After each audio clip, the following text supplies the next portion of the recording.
बात आजादी के कुछ समय बाद की है, जब रैना गांव के लोग प्रकृति की गोद में बसे एक सुंदर से गांव में रहते थे और हर तरफ खुशहाली थी।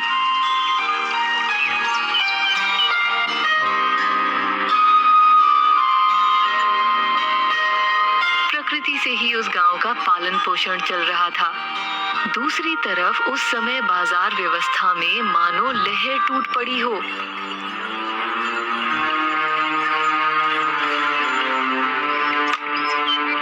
ज्यादा से ज्यादा जंगलों की कटाई हो रही थी ताकि लकड़ी की मांग को पूरा करा जा सके। सुनो सब, अब तुम सब काम पर लग जाओ। ये बहुत बड़ा जंगल है, अगर हम लगे रहेंगे तो ये काम जल्दी खत्म हो जाएगा।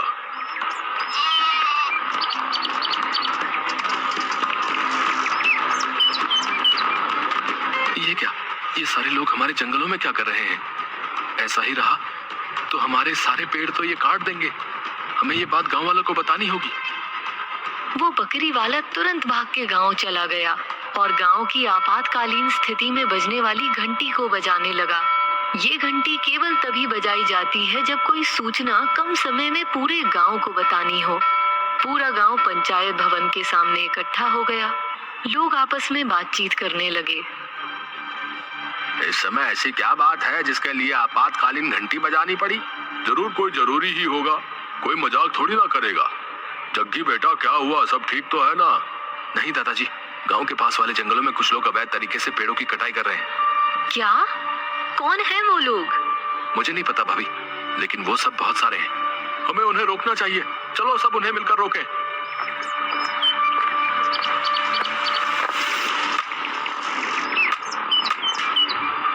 क्यों भाई, हमारे जंगल को क्यों काट रहे हो? पेड़ों को काटना बंद करो। चलो जाओ, वरना वो हाल करेंगे कि आज के दिन को कोसोगे पूरी जिंदगी भर। इसके बाद गांव वाले और वहां लकड़ी कटवा रहे कुछ पहलवान बदमाश दोनों आपस में लड़ने लगे। गांव वाले उन पहलवानों के सामने नहीं टिक पाए और वो सब छोड़कर गांव की तरफ लौट गए। फिर से आपातकालीन घंटी बजाई गई।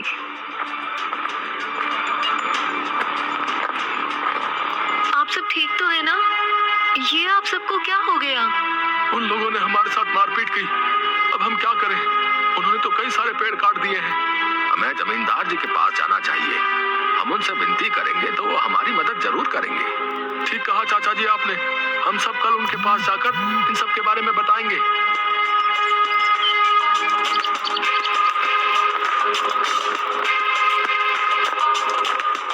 अगली सुबह सभी एक साथ जमींदार के पास पहुंचे। आप सब यहाँ? प्रणाम जमींदार साहब। प्रणाम। कहो कैसे आना हुआ? जमींदार साहब, कुछ पहलवान हमारे गांव के जंगलों को काट रहे हैं। बहुत ही ताकतवर हैं। हम अकेले उनका सामना नहीं कर सकते।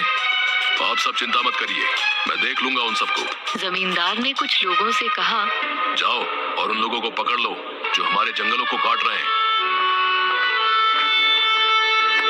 आप सब अब बेफिक्र होकर घर जाइए। मेरे होते हुए फिक्र मत करो। आप सब अब चिंता मत करो। जमींदार जी ने कहा है ना, वो सब ठीक कर देंगे। इसलिए अब सब अपनी चिंता त्याग दो। उसके बाद सभी अपने कामों में लग गए। एक दिन गांव का एक आदमी जंगल के रास्ते से अपने घर आ ही रहा था कि तभी वो देखता है कि कुछ लोग पेड़ काट रहे हैं। वो ये बताने के लिए तेजी से गांव की तरफ भागता है और बिरजू से मिलता है। क्या हुआ किशोर? भैया, कुछ लोग जंगल को फिर से काट रहे हैं। क्या? लगता है फिर से जमींदार साहब को बताना होगा। ये लोग ऐसे नहीं सुधरेंगे। इसके बाद बिरजू जमींदार साहब के घर पहुंचा। प्रणाम जमींदार साहब, जंगल में फिर से वो लोग पेड़ काट रहे हैं। तुम्हें कैसे पता? वो आज ही किशोर जंगल के रास्ते घर आया था, तब उसने देखा। उसने जैसे ही ये बात मुझे बताई, मैं आपके पास आ गया। मतलब तुमने ये बात किसी को नहीं बताई?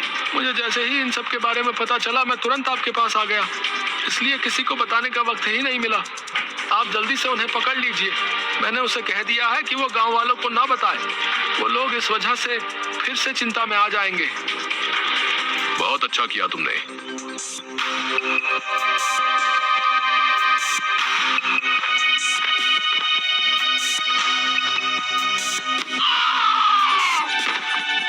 मेरा काम खराब करेगा।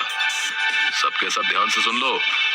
उस किशोर को गांव में ढूंढो और जहाँ भी मिले उसका भी काम तमाम कर दो। जाओ जल्दी, अगर गांव वालों को पता चल गया तो लेने के देने पड़ जाएंगे। अब जाओ यहाँ से।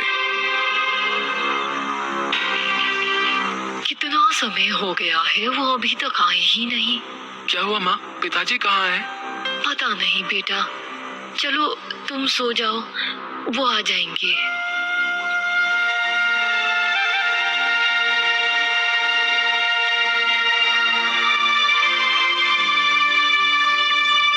अगली सुबह पत्नी उठी और घर में अंदर देखने लगी। वहां उसे बिरजू नहीं दिखा। वो गांव के लोगों के पास पूछताछ करने गई। आपने मिंटू के पापा को देखा है क्या? वो कल शाम से घर नहीं लौटे। आखिरी बार मैंने उसे किशोर के साथ देखा था। एक बार किशोर से पता करके देख लो। दीदी, किशोर से बात हो सकती है? वो तो कल रात से नहीं लौटा है। मैं कल से उसे ढूंढ रही हूँ, पता नहीं कहाँ चला गया। दीदी, मुझे किसी ने बताया कि आखिर बार किशोर और मिंटू के पापा साथ में थे। मुझे तो डर लग रहा है। उन्होंने कभी भी आज तक ऐसा नहीं किया। जहाँ भी जाते थे मुझे बता के जाते थे। मैं कहती हूँ हमें गाँव में सबको बता देना चाहिए। हाँ, मैं अभी सबको ये बता देती हूँ।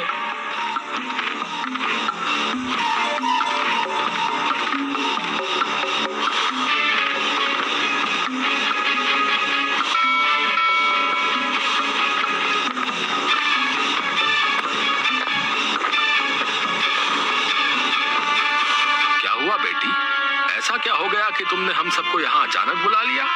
मुखिया जी, कल दिन से मेरे पति और किशोर भैया घर नहीं लौटे हैं। अब शाम होने को आई है। मेरा तो मन बड़ा घबरा रहा है। आप सब उन्हें ढूंढने में मेरी मदद करिए। मुझे पता चला है कि वो आखिर बार किशोर के साथ थे और फिर चले गए, लेकिन तब से किशोर और मेरे पति दोनों ही घर नहीं लौटे। तुम चिंता मत करो, हम ढूंढते हैं उन्हें। सुनो भाई कोतवाल, पता करो दोनों लड़के कहाँ गए, किस किस से मिले, सब पता करो। जी मुखिया जी। इसके बाद कोतवाल पूरे गांव में बिरजू और किशोर को ढूंढता है, लेकिन उसे उनके बारे में कुछ पता नहीं चलता। आखिर में वो जमींदार साहब के घर जाता है। अरे कोतवाल जी, कैसे आना हुआ? जमींदार साहब, वो कल से बिरजू और किशोर की कोई खबर नहीं मिल रही। समझ नहीं आ रहा कि कहाँ ढूंढे उन्हें। उनके परिवार वाले बहुत परेशान हैं। हम उनकी कैसे मदद कर सकते हैं बताओ? हमसे जो बन पड़ेगा हम वो करेंगे। मुझे बस कहना था कि अगर आपने कहीं देखा हो उन्हें तो आप हमें बताएं, ताकि पता चल सके कि वो दोनों कहाँ गए हैं। नहीं कोतवाल जी, हमें कहाँ से उन दोनों की खबर होगी? हम तो अपने काम में ही इतने उलझे रहते हैं कि हमें तो हमारी खबर ही नहीं रहती। तो उन दोनों की खबर कहाँ से होगी भला? पर अगर कुछ पता चला उन दोनों के बारे में तो जरूर बता देंगे तुम्हें। इसके बाद कई दिनों पूरा गांव दोनों को ढूंढता रहा, लेकिन उन दोनों का कोई पता नहीं चला। एक दिन पता करते करते जब कोतवाल पास के गांव से उन दोनों की पूछताछ करके जंगल के रास्ते लौट रहा था, तभी उसे वो पेड़ों को काटने की आवाज सुनाई देती है। वो उस आवाज का पीछा करता है। वो पेड़ के पीछे से सब कुछ देखता है और शांति से वहां से निकलकर गांव पहुंच जाता है। मुखिया जी, कुछ लोग फिर से जंगल को काट रहे हैं। मैं जब आसपास के गांव से पूछताछ करके जंगल के रास्ते वहां से लौट रहा था, तभी मैंने उन्हें पेड़ों को काटते देखा। इसलिए आप सभी को बताने जल्दी से यहाँ आ गया। बहुत सही काम किया तुमने। चलो अब उन सबको हमें ही वहां से हटाना होगा। वो जमींदार तो कभी भी किसी काम का नहीं था, लालची कहीं का। चलो सब, हाँ चलो सब। आज तक केवल हमने इस जंगल से कुछ न कुछ लिया ही है। आज इसे देने की बारी हमारी है और हम अपना ये कर्तव्य जरूर निभाएंगे। सुनो भाइयों, अब हम सबको एक होना होगा। आपने ठीक कहा भैया, हम अपने जंगल की रक्षा करेंगे और इन जंगलों को कुछ नहीं होने देंगे। धीरे धीरे सबने एक साथ जंगलों को बचाने का फैसला किया और सबके सब जंगल की ओर चल पड़े। तुम सब ये क्या कर रहे हो? निकलो यहाँ से। हम इन पेड़ों को नहीं छोड़ेंगे। तुम सब ऐसे नहीं मानोगे। इन सबको तब तक मारो जब तक ये सब यहाँ से भाग न जाए। सबने मिलकर उन सबको बहुत मारा। बुरी तरह मार खाने की वजह से कुछ लोगों ने अपने प्राण वहीं दे दिए। लगता है हमने इन्हें ज्यादा ही मार दिया है। यहाँ से जल्दी चलो, नहीं तो अगर किसी ने हमें यहाँ देख लिया तो मुश्किल हो जाएगी। अब हम क्या करें? अगर हम पकड़े गए तो करना क्या है? घर चलो सब, रात को वैसे भी जंगली जानवर आकर इन्हें खा जाएंगे। उठो मेरे बच्चों। वन देवी ने अपने हाथ को एक टहनी में बदला और टहनी में अचानक से एक फूल का रस निकालकर उन सब के मुंह में थोड़ा थोड़ा डाल दिया। उठो मेरे बच्चों। सबको धीरे धीरे होश आने लगा और घाव भी ठीक होने लगे। आप कौन है देवी? मैं वन देवी हूँ। इन वनों में मेरे प्राण बसते हैं और तुमने अपने प्राणों की परवाह ना करते हुए मेरे प्राणों के लिए अपने प्राण तक दांव पर लगा दिए। अब ये लड़ाई तुम अकेले नहीं लड़ोगे। तुम्हें जब जब प्रकृति की जरूरत होगी, प्रकृति स्वयं ही तुम्हारी मदद करने आ जाएगी। उसके बाद वो गायब हो गई। कुछ देर बाद जमींदार और उसके आदमी वहां पहुंचे। तुमने उन सबको वहां क्यों छोड़ा? अगर किसी को पता चल गया तो खामखा हंगामा खड़ा हो जाएगा। वहां पहुंचते ही सबको जलाना है, समझे? कहाँ छोड़ा था तुमने उन्हें? बस थोड़ा और आगे, वो सब वहीं पड़े होंगे। अगर जंगली जानवरों ने उन्हें नहीं खाया होगा तो। यही जगह थी मालिक। कहाँ है वो सब? मालिक, लगता है उन सबको जंगली जानवर ले गए। वैसे भी ये जंगल काफी घना है, तुम लोगों से कोई काम पूरा नहीं किया जाता। खैर जो भी हो, अभी इस अधूरे लकड़ी के काम को पूरा करते हैं। जल्दी काम शुरू करो और ये काम जल्दी खत्म हो जाना चाहिए। पहलवान ने कुल्हाड़ी से जैसे ही काटना शुरू किया। रुको, तुम सब जिंदा हो? मार दो इसे। हमें तो पहले ही समझ जाना चाहिए था कि इन सब के पीछे कौन हो सकता है। तुमसे बड़ा लालची यहाँ और कौन है? सब सोचते रहे कि तुम हमारी मदद करोगे, लेकिन तुमने हमारे साथ ही धोखा किया। तुम सब तो मूर्ख हो। तुम्हें क्या पता इन सब से कितना फायदा होता है। तुम तो गरीब के गरीब मरोगे, लेकिन मैं तुम लोगों जैसा मूर्ख नहीं हूँ। मैं जानता हूँ कि पैसे कैसे कमाते हैं, समझे? मार दो इन्हें, कोई ना बचने पाए।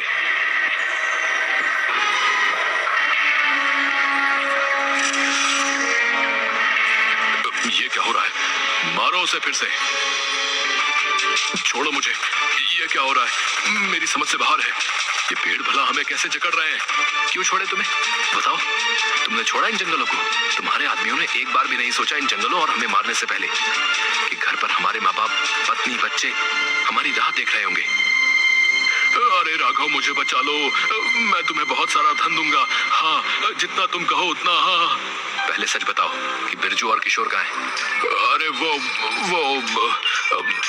वो मैंने लालच में आकर उन्हें मार दिया है। मुझे माफ कर दो। क्या? ऐसा नहीं हो सकता। वो तो बस वनों की रक्षा करना चाहते थे। उन्हें ऐसा दंड क्यों? हे वन देवी, यही है आपके अपराधी। आपको जो ठीक लगे आप वो कीजिए। मुझे छोड़कर मत जाओ। आज से आप हमेशा सुरक्षित रहेंगी वन देवी। हमारी आने वाली सारी पीढ़ियां आपकी सदैव सुरक्षा करेंगी। इसके बाद से रैनी गांव के लोग वनों की सुरक्षा के लिए हर संभव कार्य करने लगे और लोगों को जागरूक करने लगे ताकि जंगल हमेशा सुरक्षित रह सके।